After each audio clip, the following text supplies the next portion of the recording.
Hey guys, welcome back to our YouTube channel Quick Guide. In today's video, I'm going to show you how you can download or install Bank of America mobile banking app on your mobile phone. To do so, follow some simple steps which I'm going to show you.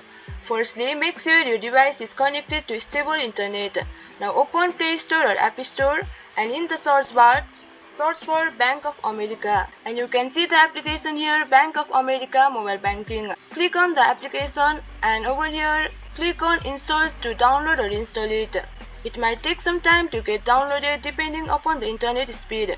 As you can see, the app has been downloaded. Click on the open button to use this app.